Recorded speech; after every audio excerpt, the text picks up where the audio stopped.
મનુષ્યની કિસ્મત કેવી રીતે બદલાય છે તે આ કહાનીમાંથી આપણને જાણવા મળશે.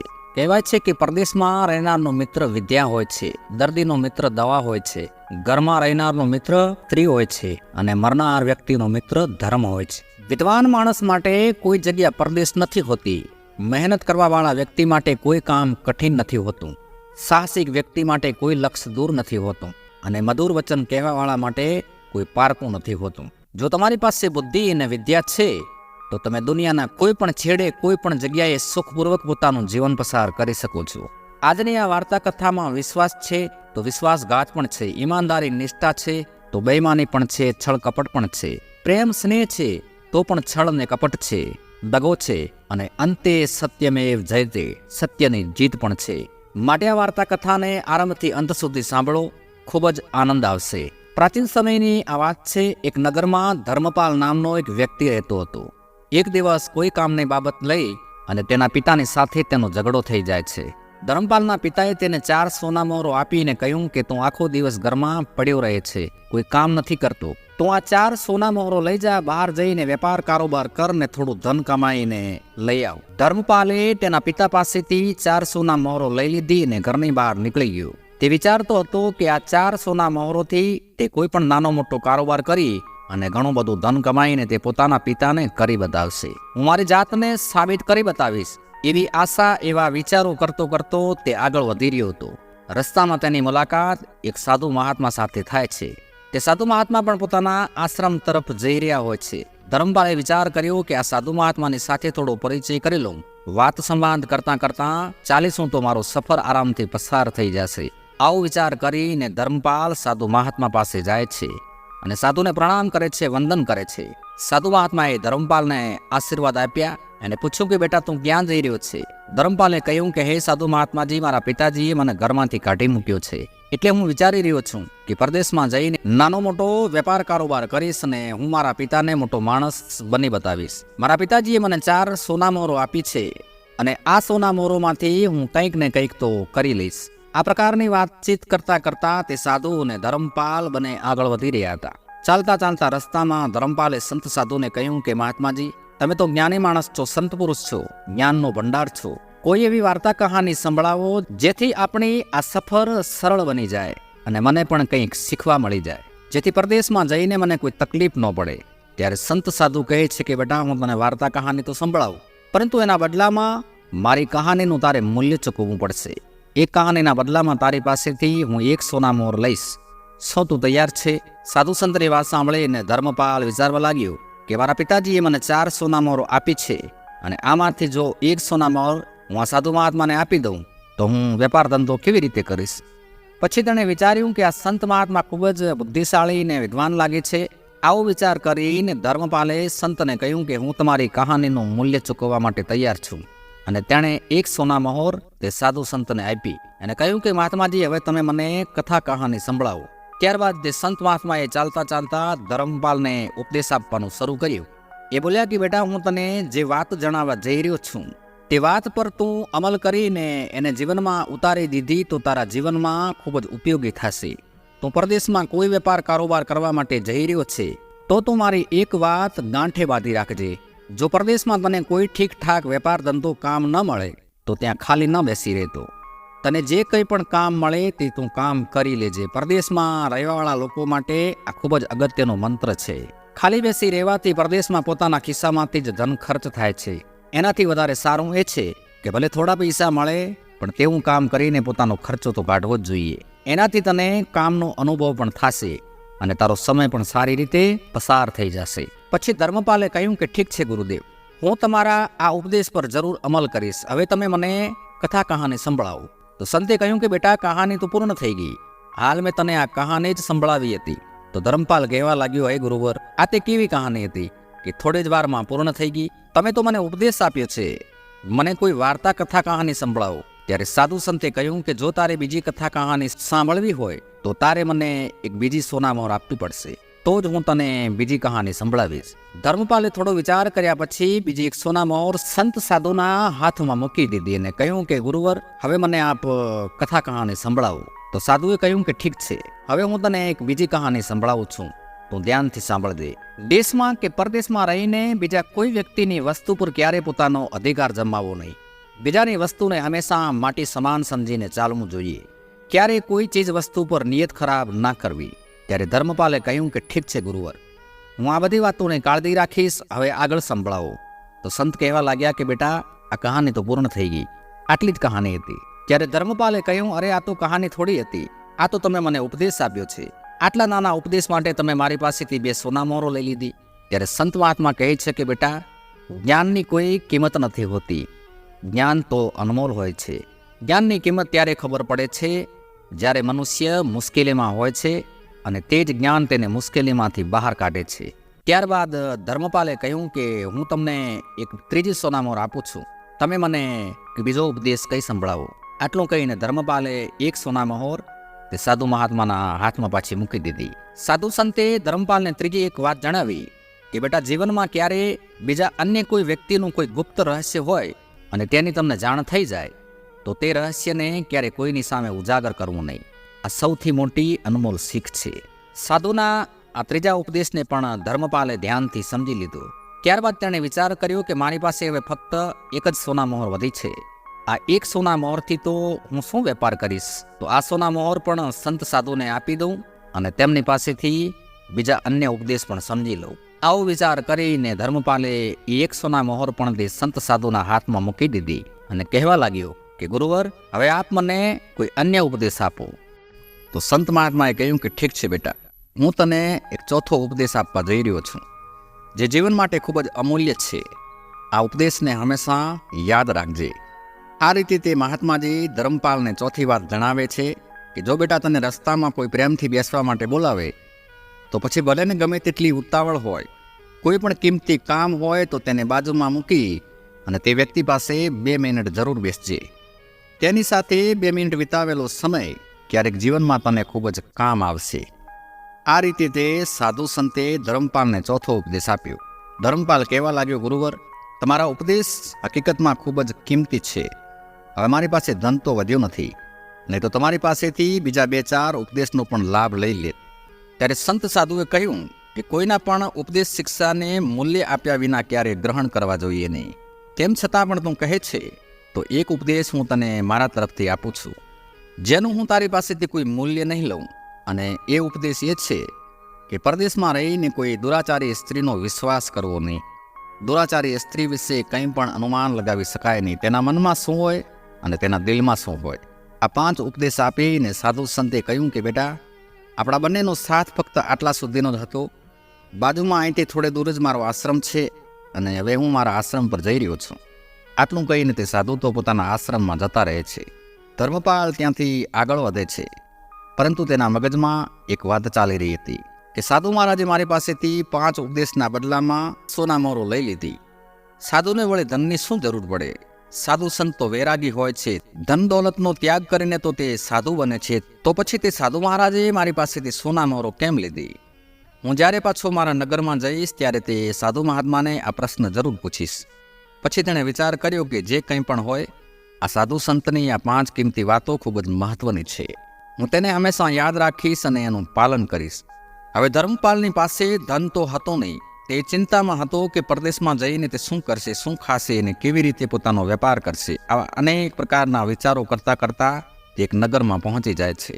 નગરમાં પહોંચીને તે નોકરીની શોધખોળ કરવા લાગે છે, કેમ કે ધન તો તેની પાસે હતું નહીં. તેણે વિચાર કર્યો કે કોઈને ત્યાં નોકરી કરી લઉં, કેમ કે સાધુ મહાત્માએ પણ કહ્યું છે કે પરદેશમાં ખાલી હાથે બેસી રહેવું નહીં, નાનું મોટું જે પણ કંઈ કામ મળી જાય તેને કરી લેવું.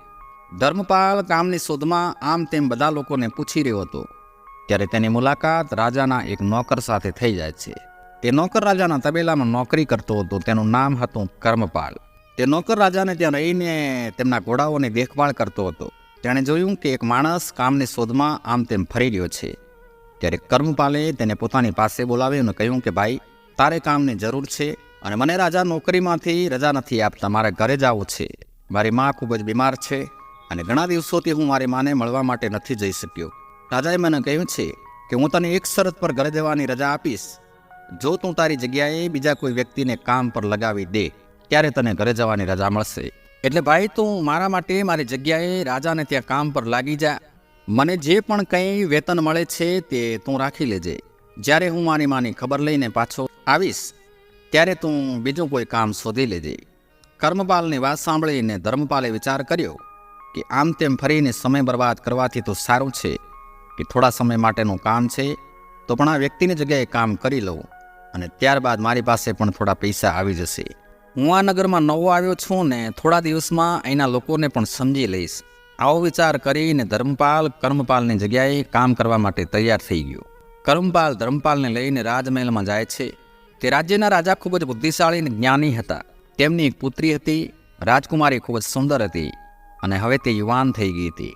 રાજા તેમની પુત્રીને ખૂબ જ પ્રેમ કરતા હતા કેમ કે રાજકુમારી તેમની એકની એક જ દીકરી હતી. રાજાને ઘોડા પાળવાની અને ઘોડા પર સવારી કરવાનો ખૂબ જ શોખ હતો. રાજાની પાસે અનેક પ્રકારના જાત જાતના ઘોડાઓ હતા. તે ઘોડાઓની સંભાળ રાખવા માટે રાજાએ ઘણા બધા નોકરો રાખ્યા હતા. તેમાંથી એક કર્મપાલ હતો. દરેક નોકરના હિસ્સામાં 10-10 ઘોડા હતા.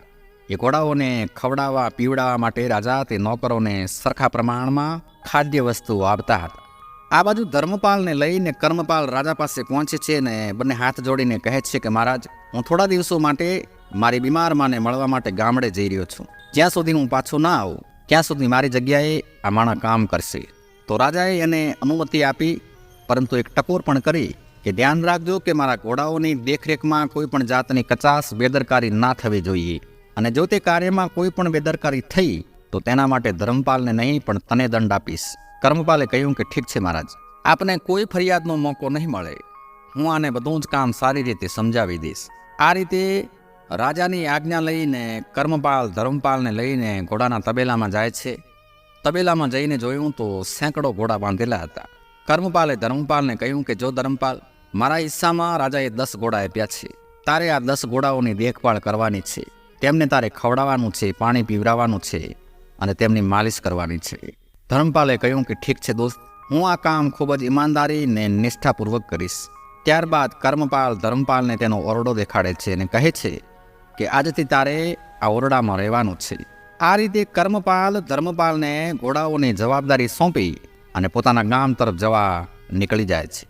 બીજી તરફ ધર્મપાલ ઘોડાઓની દેખભાળમાં લાગી જાય છે. ધર્મપાલ દરરોજ ઘોડાઓની માલિશ કરતો, તેમને નવરાવતો અને ત્યારબાદ તેમને ખવડાવતો હતો. રાજાને ત્યાંથી ઘોડાઓને ખવડાવવા માટે દરેક નોકરને 20 કિલો ચણા આપવામાં આવતા હતા. ધર્મપાલે તે ચણાને એક પોટલીમાં બાંધી દીધા. તબેલામાં જઈને ચણા પાણીમાં પલાળી પીસીને પછી ઘોડાઓને ખાવા માટે આપી દેતો. જ્યારે ધર્મપાલ પોતાના કામમાંથી નવરો પડ્યો ત્યારે તેણે વિચાર કર્યો કે હવે સમય છે તો બાકીના નોકરો સાથે બેસીને થોડી વાતચીત કરવી જોઈએ.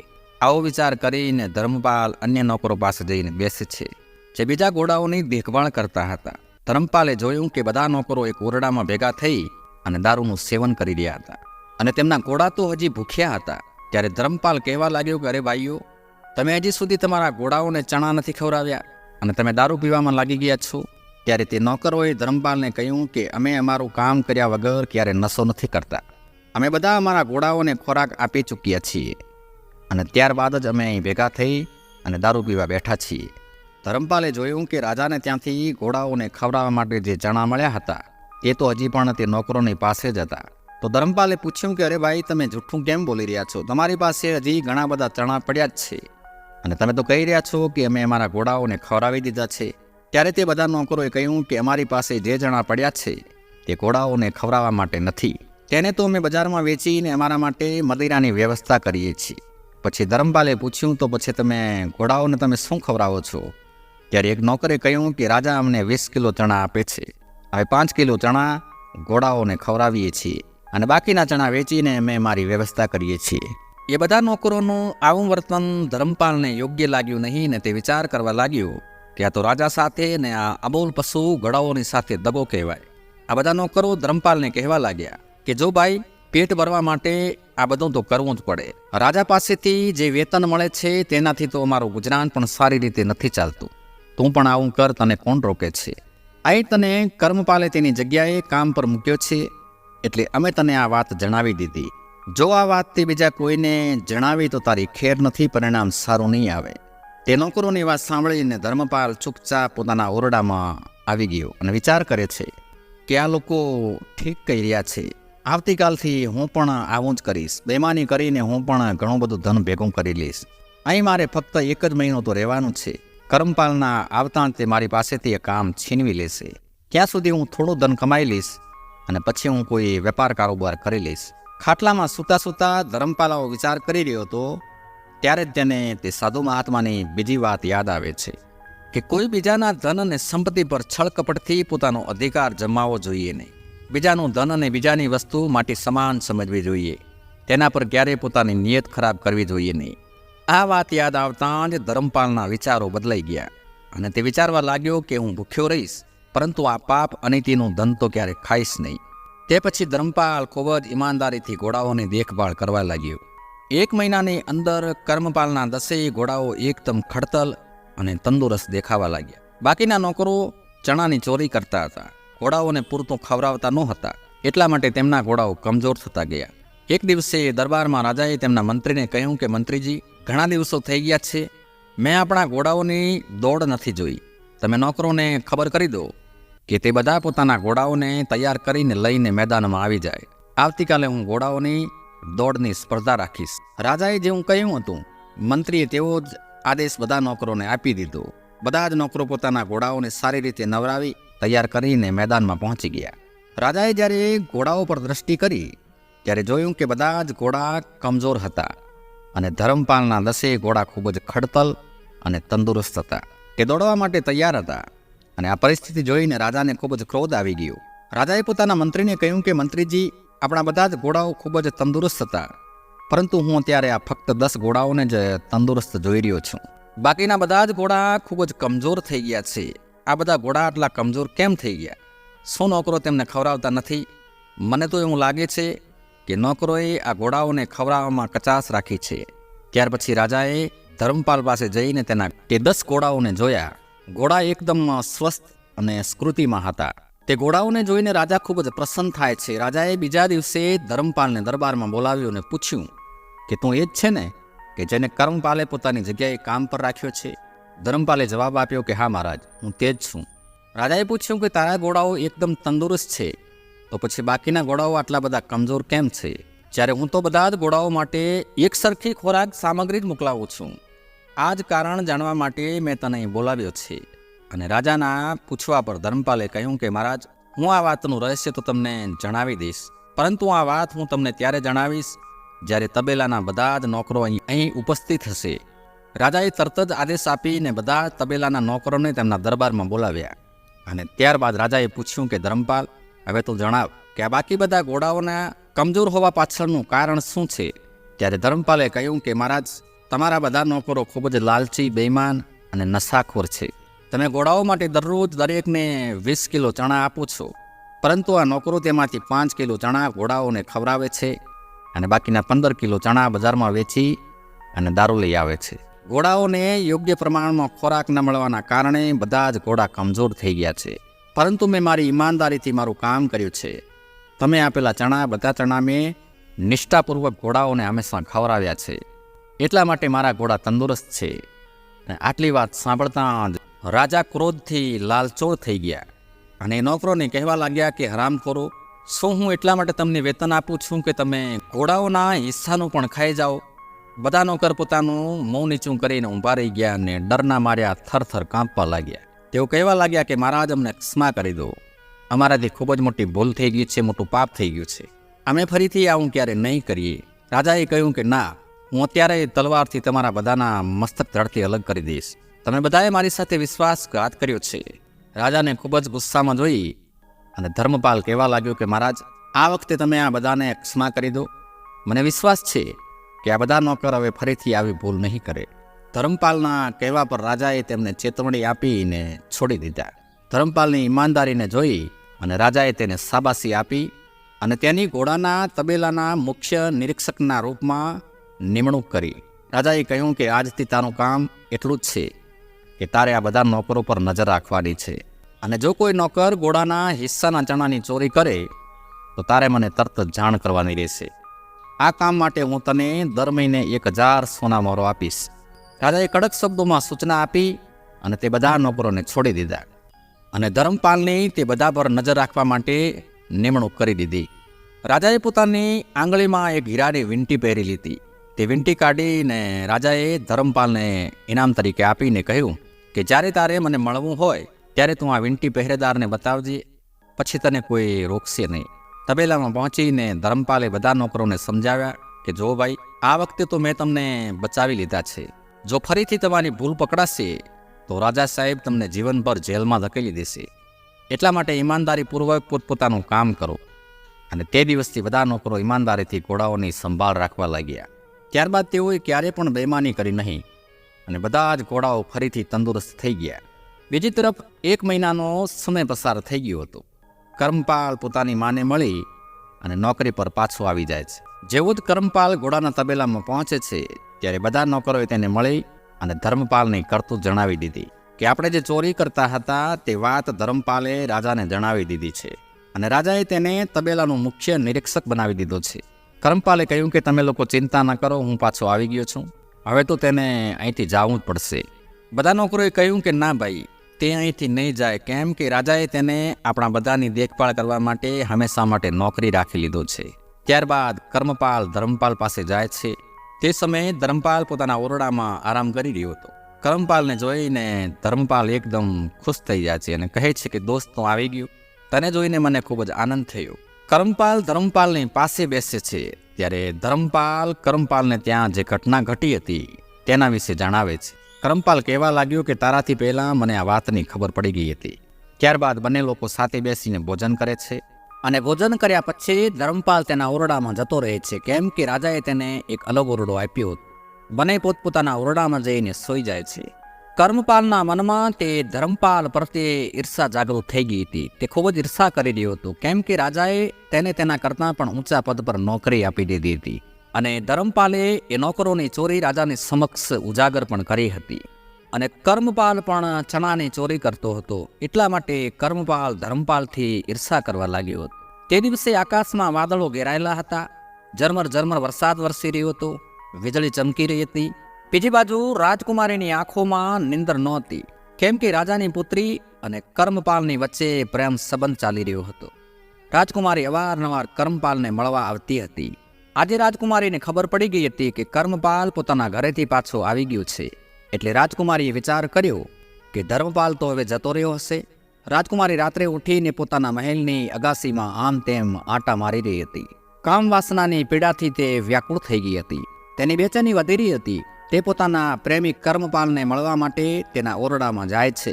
સંયોગના કારણે ધર્મપાલ પણ તે સમયે ત્યાં આંટા મારી રહ્યો હોય છે. અચાનક જેવો જ ધર્મપાલ કર્મપાલના ઓરડા નજીકથી પસાર થાય છે ત્યારે તેને કર્મપાલના ઓરડામાંથી કોઈ સ્ત્રીનો અવાજ સંભળાય છે. ધર્મપાલે ચોરી છુપીથી તે ઓરડાની અંદર ડોકિયું કરીને જોયું ત્યારે કર્મપાલની સાથે રાજકુમારીને જોઈ અને તે આશ્ચર્યચકિત થઈ ગયો.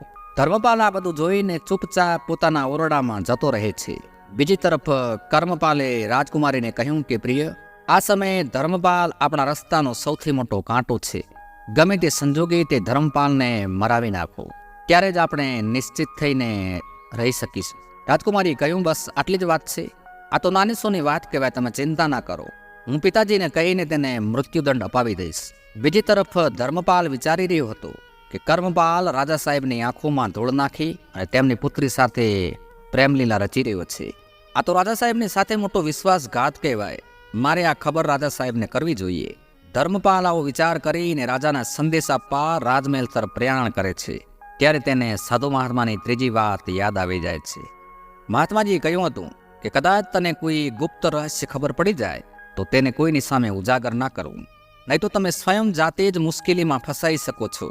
આ વાતનો વિચાર કરીને ધર્મપાલ ત્યાં થોભી જાય છે અને વિચાર કરે છે કે જો મેં આ વાત રાજાને જણાવી તો એવું પણ બની શકે કે રાજા સાહેબ મારી આ વાતનો વિશ્વાસ ના કરે અને કહેશે કે તું મારી પુત્રીને બદનામ કરી રહ્યો છે.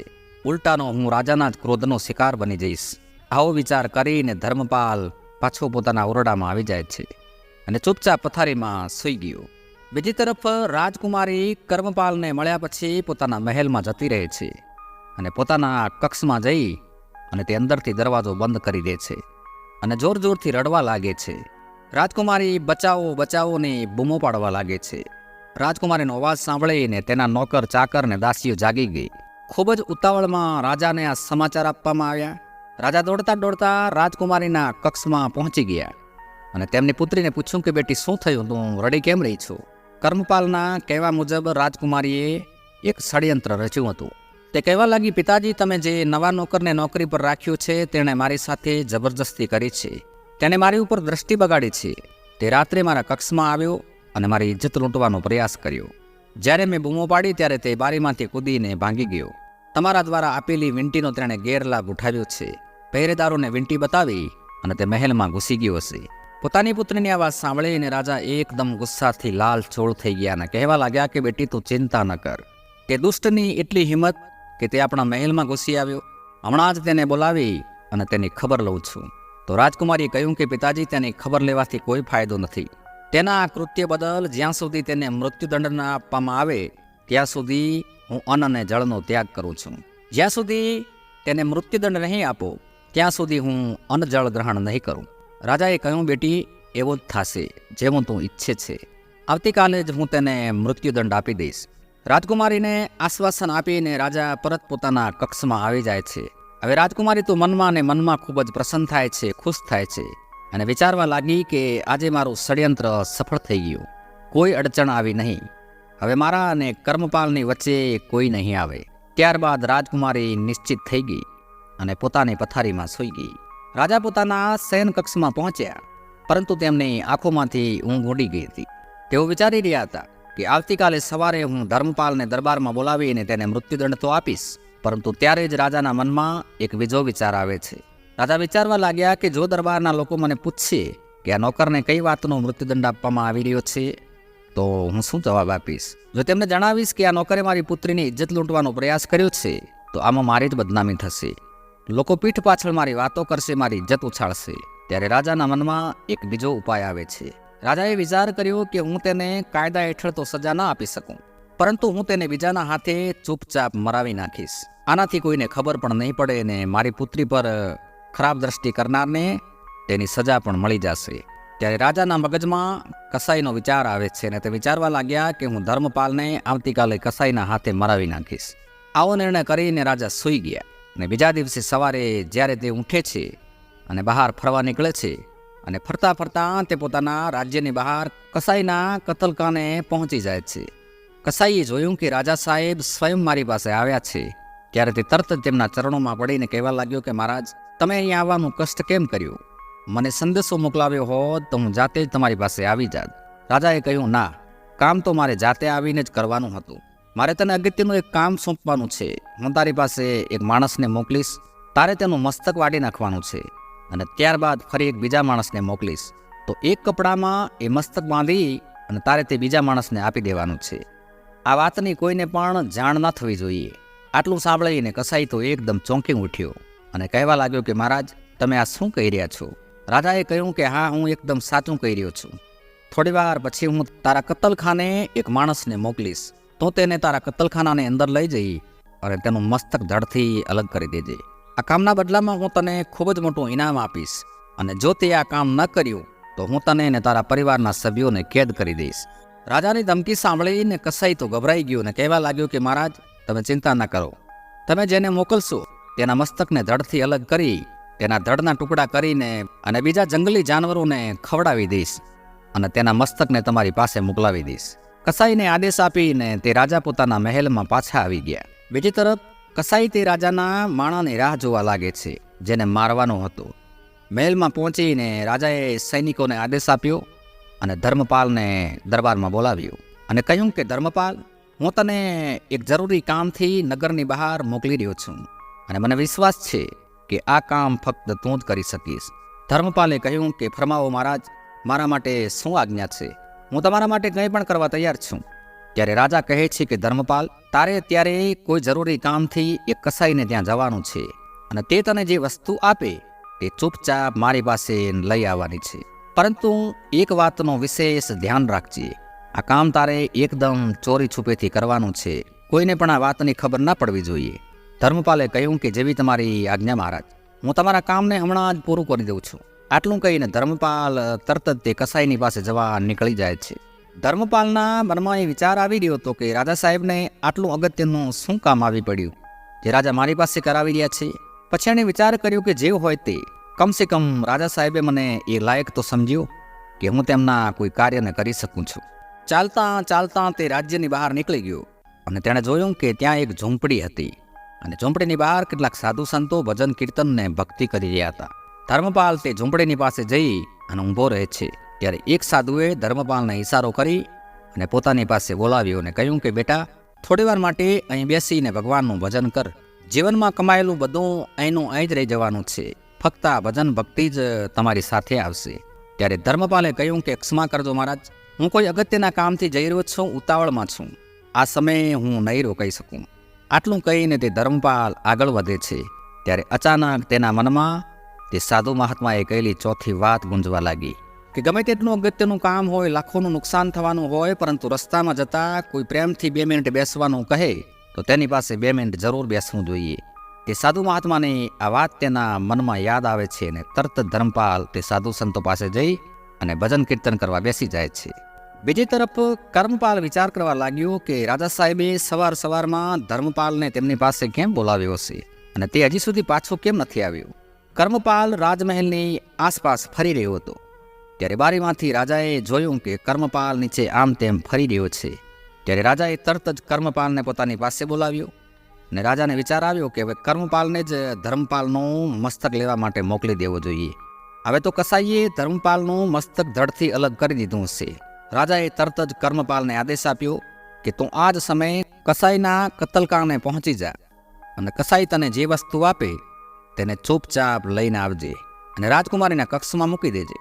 રસ્તામાં તે વસ્તુને ખોલીને જોવાની ભૂલ ન કરતો. કર્મપાલે કહ્યું, જેવી તમારી યાજ્ઞા મહારાજ. આટલું કહીને કર્મપાલ કસાઈની પાસે પહોંચી ગયો.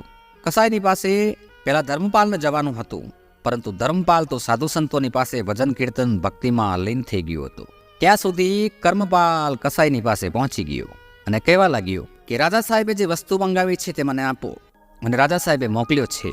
કસાઈ સમજી ગયો કે મારે આ જ વ્યક્તિનું મસ્તક વાળી નાખવાનું છે. કસાઈ કહેવા લાગ્યો કે ભાઈ તમે અંદર ચાલો, હું હમણાં જ આવું છું. કર્મપાલ નહોતો જાણતો કે કસાઈએ તેને અંદર જવા માટે કેમ કહ્યું છે. કર્મપાલ રાજાની આ યોજનાથી એકદમ અજાણ હતો. તે ચૂપચાપ અંદર જતો રહે છે. કસાઈએ કહ્યું કે સામે તિજોરીમાં રાજા સાહેબે જે વસ્તુ મંગાવી છે તે મૂકેલી છે, તેમાંથી તે વસ્તુ કાઢી લો. કર્મપાલ જેવો જ તિજોરી ખોલવા જાય છે ત્યારે કસાઈ પોતાનો ધારદાર છરો કર્મપાલના ગળા પર ચલાવી દે છે અને કર્મપાલનું મસ્તક ધડથી અલગ થઈ અને નીચે પડી જાય છે. કસાઈએ તેના માથાને એક પોટલીમાં બાંધીને મૂકી દીધું અને તેના ધડના ટુકડા કરી ગીધ અને બીજા જંગલી જાનવરોને ખાવા માટે બહાર ફેંકી દીધા. કસાઈ રાજાના બીજા માણાની આવવાની રાહ જોવા લાગ્યો. બીજી તરફ ધર્મપાલ સાધુ સંતો પાસે બેસીને હજી પણ ભજન કીર્તનમાં લીન હતો. ભજન કીર્તનમાં તેને ખૂબ જ આનંદ આવી રહ્યો હતો. જ્યારે ઘણો સમય થઈ ગયો ત્યારે તે બધા સાધુ સંતો કીર્તન બંધ કરી અને ત્યાંથી જવા લાગ્યા. ધર્મપાલ પણ ત્યાંથી ઊભો થઈને ચાલવા લાગ્યો. ત્યારે તેને યાદ આવ્યું કે રાજાએ મને કસાઈ પાસે જવા કહ્યું હતું. તે તરત જ કસાઈના ઘર તરફ દોડવા લાગ્યો અને થોડી વારમાં તે કસાઈની પાસે પહોંચી ગયો અને કહેવા લાગ્યો કે રાજા સાહેબે મને મોકલ્યો છે, તેમણે કોઈ ચીજ વસ્તુ મંગાવી છે. કસાઈ બોલ્યો કે હા ભાઈ, હું સમજી ગયો. કસાઈએ તે પોટલી ઉઠાવીને ધર્મપાલને પકડાવી દીધી, જેમાં કર્મપાલનું મસ્તક હતું. કસાઈએ તેને સમજાવીને મોકલી દીધો કે ભાઈ, રસ્તામાં પોટલીને ખોલીને જોતો નહીં તો રાજા સાહેબ તને ફાંસી પર ચડાવી દેશે. આ રીતે ધર્મપાલ કર્મપાલનું કપાયેલું મસ્તક લઈને રાજા સાહેબ પાસે પહોંચી જાય છે.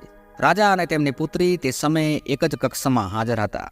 રાજા કહેવા લાગ્યા કે દીકરી, આજે તો ધર્મપાલનું કામ તમામ થઈ ગયું છે. થોડી જ વારમાં કર્મપાલ તેનું માથું લઈ અને આવતો જશે અને તે જ સમયે ધર્મપાલ તે પોટલી લઈને રાજા અને રાજકુમારીના કક્ષમાં હાજર થાય છે. ધર્મપાલને જીવતો જોઈને રાજા અને રાજકુમારી બંને અચંબામાં પડી ગયા અને તેઓ કહેવા લાગ્યા કે તું અહીં કેવી રીતે? ધર્મપાલે ઉત્તર આપ્યો કે મહારાજ, તમે કેવી વાત કરી રહ્યા છો? તમે જ તો મને કોઈ વિશેષ વસ્તુ લાવવા માટે કસાઈને ત્યાં મોકલ્યો હતો. કસાઈએ જે વસ્તુ મને આપી છે તેને લઈને હું સીધો જ તમારી પાસે આવ્યો છું. હું તો કોઈ જગ્યાએ 1 મિનિટ પણ ઊંભો પણ નથી રહ્યો. હમણાં જ આ પોટલી ખોલીને બતાવું છું. અને ધર્મપાલે જેવી જે પોટલી ખોલી તો તેને જોઈને અને રાજકુમારીની સાથે ધર્મપાલના મુખમાંથી પણ ચીસ નીકળી ગઈ. તેણે જોયું કે કર્મપાલનું કપાયેલું મસ્તક તે પોટલીમાં પડ્યું હતું. ધર્મપાલનો ચહેરો પરસેવાથી રેબઝેબ થઈ ગયો. રાજા સાહેબને એ સમજતા સહેજ પણ વાર ન લાગી કે ધર્મપાલની જગ્યાએ એ કસાઈએ કર્મપાલનું માથું કાપી નાખ્યું છે. જરૂર કર્મપાલ ધર્મપાલથી પહેલાં કસાઈની પાસે પહોંચી ગયો છે. કસાઈ તો બંનેમાંથી કોઈને પણ ઓળખતો નહોતો કે બંનેમાંથી કોને મારવાનો છે અને કોને છોડી મૂકવાનો છે. હવે રડતા રડતા ધર્મપાલ પૂછવા લાગ્યો કે મહારાજ, આ બધું શું છે? આ મામલો શું છે? તમે કર્મપાલને કેમ મરાવી નાખ્યું? રાજાની પાસે કોઈ ઉત્તર નહોતો. એટલામાં રાજકુમારી કર્મપાલના કપાયેલા માથાને લઈ અને જોર જોરથી રુદન કરવા લાગી અને કહેવા લાગી કે હે પ્રીતમ, હું નહોતી જાણતી કે મારી આ ચાલ તમારા પર જ ઊંધી પડી જશે. નહીં તો હું આવી રમત ક્યારેય પણ ના રમત. તમારા કહેવા પર જ મેં ધર્મપાલ પર ખોટો આરોપ લગાવ્યો હતો. તારી ખુશી માટે જ હું તેને મારવા માંગતી હતી, પરંતુ ધર્મપાલ ખૂબ જ નસીબદાર નીકળ્યો, એટલે જ તે જીવતો બચી ગયો. રાજકુમારી પાગલની જેમ રડી રહી હતી. રાજકુમારીના મુખેથી જ્યારે રાજાએ આ વાત સાંભળી ત્યારે રાજાની આંખો ફાટી ગઈ. રાજાને ખબર પડી ગઈ કે મારી દીકરીએ નિર્દોષ ધર્મપાલ ઉપર ખોટો આરોપ લગાવ્યો હતો. રાજાએ ગુસ્સામાં ક્રોધમાં આવીને મ્યાનમાંથી પોતાની તલવાર બહાર કાઢી અને પોતાની પુત્રીને કહેવા લાગ્યા કે તું સાચું જણાવ કે ધર્મપાલને મરાવી નાખવો એ શું તારી ચાલ હતી? સાચું જણાવ, નહીં તો હું તારું મસ્તક ધડથી અલગ કરી દઈશ. રાજકુમારીએ ગભરાઈને બધી જ વાત સાચી રાજા સાહેબને જણાવી દીધી. આ સાંભળીને રાજા પોતાનું માથું પકડીને ત્યાં જ બેસી ગયા. રાજાની આંખોની સામે અંધારું છવાઈ ગયું અને તે કહેવા લાગ્યા કે હું આ શું કરવા જઈ રહ્યો હતો? હું એક નિર્દોષ વ્યક્તિને મારી દુરાચારી પુત્રીના કહેવા પર જાનથી મારવા જઈ રહ્યો હતો. હે ભગવાન, તમે મને આ પાપ કરવાથી બચાવી લીધો, મને ક્ષમા કરી દેજો. આ બાજુ રાજકુમારીએ જોયું કે રાજા સાહેબ મને હવે જીવતી નહીં છોડે. ત્યારે રાજકુમારીએ તલવાર લઈ અને જાતે જ પોતાના પેટમાં મારી દીધી અને મરતા કહેવા લાગી કે પિતાજી, મને માફ કરી દેજો. મેં એક નિર્દોષ વ્યક્તિનો જીવ લેવાનો પ્રયત્ન કર્યો હતો. ભગવાને મને મારા કર્મોની સજા આપી દીધી છે. મારાથી મારો પ્રેમી છીનવાઈ ગયો. અને આટલું કહેતા રાજકુમારીએ પોતાના પ્રાણ ત્યાગી દીધા. આ ઘટનાથી રાજાને વૈરાગ્ય થઈ ગયું. બીજા દિવસે દરબારમાં રાજાએ પોતાનો અપરાધ સ્વીકારી લીધો અને કહેવા લાગ્યા કે હું મારા રાજ્યનો ત્યાગ કરું છું. હવે હું તમારો રાજા કહેવાને લાયક નથી. એટલા માટે હું મારી જગ્યાએ મારા નોકર ધર્મપાલને આ રાજ્યનો રાજા જાહેર કરું છું. રાજાનો ફેસલો સાંભળીને બધા દરબારીઓ હેરાન હતા. બધાઓએ ભેગા થઈ અને રાજાને સમજાવવાનો ખૂબ જ પ્રયત્ન કર્યો, પરંતુ રાજા તો નિર્ણય કરી ચૂક્યા હતા અને તે ધર્મપાલને રાજગાદી સોંપી અને જંગલમાં ભગવાનની ભક્તિ કરવા જતા રહ્યા. બધા લોકોએ ધર્મપાલને પોતાનો રાજા સ્વીકારી લીધો. નવા રાજાના રૂપમાં ધર્મપાલ ખૂબ જ કુશળતાપૂર્વક રાજ કરવા લાગ્યો. કહેવાય છે કે કિસ્મતમાં જે છે, જો રાજયોગ લખેલો હોય તો બીજા દેશમાં જઈને પણ માણસ રાજા બની જાય. ધર્મપાલ રાજા તો બની ગયો, પરંતુ તેના મનમાં એક વાત હજી પણ ગુંજી રહી હતી કે તે સાધુ મહાત્માની એ 5 વાતોએ મારો જીવ બચાવ્યો છે, ત્યાં સુધી કે મને અહીંનો રાજા પણ બનાવી દીધો. મારે તેમને મળવા જવું જોઈએ. આવો વિચાર કરીને રાજા ધર્મપાલ ચંદ ભેટ સોગાદ લઈને તે સાધુ મહાત્માના આશ્રમ પર પહોંચી ગયા અને તેમને પ્રણામ કર્યા. અને રાજાએ પૂછ્યું કે મહાત્માજી, હું તમારી પાસેથી એક વાત જાણવા માગું છું. મને ઓળખ્યો? હું તે જ વ્યક્તિ છું કે જે થોડા દિવસો પહેલાં તમને રસ્તામાં મળ્યો હતો અને તમે મને 5 વાતો જણાવી હતી. આજે હું એક રાજા બની ગયો છું. તમારી તે વાતો મારા જીવનમાં ખૂબ જ કામમાં આવી. હું એ જાણવા માગું છું કે તમે તો એક સાધુ મહાત્મા છો અને માયાનો ત્યાગ કરી દીધો છે, અને કહેવાય છે કે મોહ માયાથી અલગ થયા બાદ જ સાધુ મહાત્મા બનાય છે. તો પછી તમે મને 5 વાતો જણાવવાના બદલામાં મારી પાસેથી સોના મહોરો કેમ લીધી હતી? તમે મને તે ઉપદેશ કિંમત લીધા વગર પણ જણાવી શકતા હતા, પરંતુ તમે મારી પાસેથી ઉપદેશ માટે સોના મહોરો કેમ લીધી? ત્યારે સાધુ મહાત્મા કહે છે કે બેટા, કહેવાય છે કે લોકો મફતની ચીજ વસ્તુને જીવનમાં યોગ્ય રીતે ઉપયોગમાં લેતા નથી. તે જ વસ્તુને ઉપયોગમાં લે છે જેના માટે મહેનત કરવી પડી હોય છે, જેને મેળવવા માટે કઠોર પરિશ્રમ કરવો પડ્યો હોય છે, જેમાં ધન વપરાયું હોય. મફતની વસ્તુ અને મફતના ધનને લોકો પાણીની જેમ ઉડાડી દે છે. જો મેં તમને મફતમાં જ્ઞાન આપ્યું હોય, મફતમાં ઉપદેશ આપ્યા હોત, તો કદાચ તમે તેનું પાલન કરી શક્યા ન હોત. તમારી પાસેથી તે વાતોના બદલામાં સોનાની મહોરો ગઈ હતી. એટલા માટે મનુષ્યએ ક્યારેય મફતની વસ્તુઓ પાછળ પડવું જોઈએ નહીં. હંમેશા પરિશ્રમ કરી અને કમાઈને જ ખાવું જોઈએ. તે જ ફળદાયી હોય છે. રહી મારા લોભની વાત, તો મારી અંદર લેશ માત્ર પણ લોભ લાલચ નથી. તમે મને જે સોના મહોરો આપી હતી તે આજે પણ મેં સંભાળીને રાખી છે. તમે ઈચ્છો તો તેને અત્યારે લઈ જઈ શકો છો. આ મારા કોઈ કામ નથી, અને તમે લઈ જઈને ગરીબોમાં વહેંચી દેજો. તે સાધુ મહાત્માને મળીને રાજા ધર્મપાલ ચંદ પાછા પોતાના રાજ્યમાં આવીને કુશળતાપૂર્વક પોતાનું રાજ્ય સંભાળવા લાગે છે. તો વાલા દર્શક મિત્રો, આ કથા કહાની પાછળનો બોધ એ છે કે કે જીવનમાં ક્યારેય પણ મફતની ચીજ વસ્તુ લેવી જોઈએ નહીં. બીજી વાત એ છે કે કોઈની સાથે કપટ કે દગો કરવો જોઈએ નહીં. અને ત્રીજી વાત, કોઈના દ્વારા આપવામાં આવેલું જ્ઞાન કે ઉપદેશને આપણે ક્યારેય પણ ભૂલવા જોઈએ નહીં અને હંમેશા જીવનમાં ઉતારવા માટે પ્રયત્ન કરવો જોઈએ. ખૂબ ખૂબ ધન્યવાદ.